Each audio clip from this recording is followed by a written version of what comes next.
नमस्कार, प्राजक्ता's किचन मध्ये आपलं स्वागत आहे. आज आपण बनवणार आहोत शेंगदाण्याची भाजी. ही भाजी एकदम कमी साहित्यामध्ये झटपट होते आणि खायला एकदम टेस्टी लागते. चला तर मग काय काय घेतलंय ते बघूया. इथे मी 1 वाटी शेंगदाणे घेतलेले आहे, कांदा बारीक कांदा चिरून घेतलेला आहे. इथे 2 हिरव्या मिरच्या, थोडासा कढीपत्ता, 5 ते 6 लसूण पाकळ्या आणि जिरं हे खलबत्त्यामध्ये थोडंसं असं आबडधोबडच वाटून घेतलेलं आहे. सर्वात आधी आपण शेंगदाणे भाजून घेऊ. त्यासाठी मी इथे पॅन ठेवलेली आहे, गरम करून घेतली आहे आणि यामध्ये आपण शेंगदाणे टाकून भाजून घेऊ. भाजून घेतलेले आहे, आता आपण एका प्लेटमध्ये काढून घेऊ. एका प्लेटमध्ये शेंगदाणे काढून घेतलेले आहे. हे आपण थंड होऊ देऊ, त्याच्यानंतर साल काढून आपण याला मिक्सरमध्ये वाटून घेणार. आपले दाणे थंड झाले, आता याचे साल काढून घेऊ.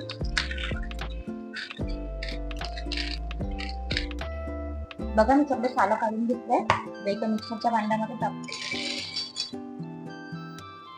बघा मी अशी एकदम जाडीने आणि एकदम बारीकने असे हे शेंगदाणे मिक्सरला फिरून घेतले आहे. आता आपण भाजी फोडणी घालू.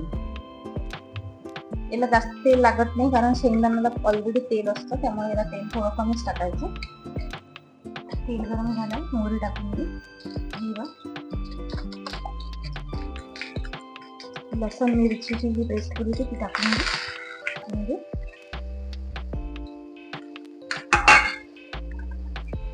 धने पावडर, हळद, लाल तिखट, गरम मसाला आणि 1 चम्मच मी काश्मीरी लाल मिरची पावडर वापरते आणि भाजीला कलर छान येतो. चवीनुसार मीठ टाकू. मसाले छान आपण तेलामध्ये फ्राय करू. मसाले तेलामध्ये छान फ्राय झाले. आता आपण यामध्ये शेंगदाण्याचा कूट टाकून मिक्स करू. शेंगदाण्याचा कूट छान यामध्ये भाजला गेलाय. आता आपण यामध्ये पाणी सोडू. मी साईडला गरम पाणी करायला ठेवलं होतं, यामध्ये थंड पाणी टाकायचं नाही. थंड पाण्याने भाजीची चव बिघडते. मिक्स करू. तुम्हाला भाजी कितपत घट्ट किंवा पातळ हवी आहे त्यानुसार तुम्ही पाण्याचं प्रमाण ते कमी जास्त करू शकता. त्याचे जे घुटळ आहेत ते छान फोडून घेऊ. बघा मी इथे छान मिक्स करून घेतलेलं आहे.